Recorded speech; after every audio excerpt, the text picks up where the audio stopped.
Do you know what this is? I know you think you do. Come on, let me tell you what it is, and more important, why it matters. It was way back in the 14th century BC. Moses and the children of Israel were massing on the borders of Canaan, and Balak, the king of Moab, was starting to get antsy. He called on the famous prophet Balaam, son of Beor, who was at Pethor, near the Euphrates River, to come and curse the Israelites. So Balaam saddled his donkey and left. While en route, his donkey saw an angel in the road and veered off. So Balaam whipped her back onto the road. This happened 3 times. And now we get to the good part.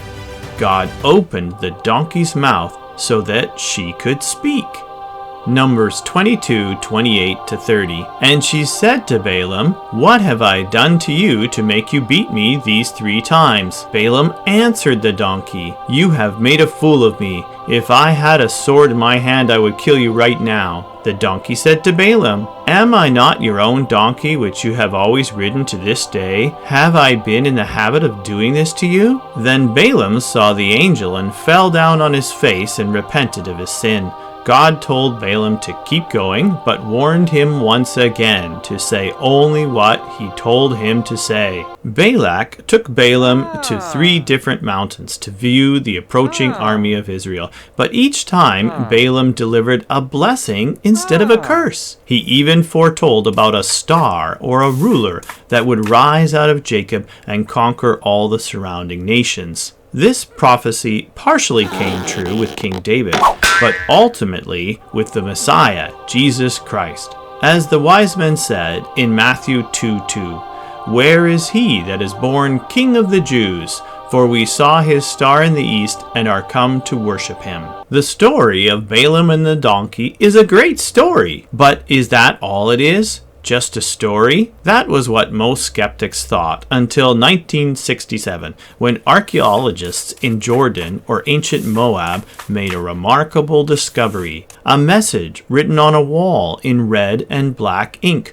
over 2,700 years ago. The wall had apparently been destroyed in an earthquake, but fragments of the message were still readable and made repeated reference to Shaddai and El, Hebrew names for God, and Sheol, the Hebrew word for hell or the afterlife. But most remarkable of all was the title of the sign, which stated, "The misfortunes of the book of Balaam, son of Beor. A divine seer was he." Compare that to how Balaam is described in Numbers 24:3-4. "And he took up his parable, and said, Balaam the son of Beor hath said, and the man whose eyes are open hath said, he hath said, which heard the words of God, which saw the vision of the Almighty, falling into a trance, but having his eyes open." What an amazing confirmation of the historical accuracy of the Bible, as well as a powerful reminder that the truth of God cannot be hidden,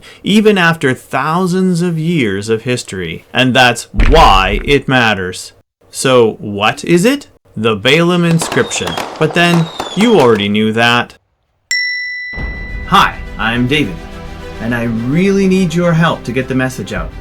Please subscribe to my channel, and watch the next one.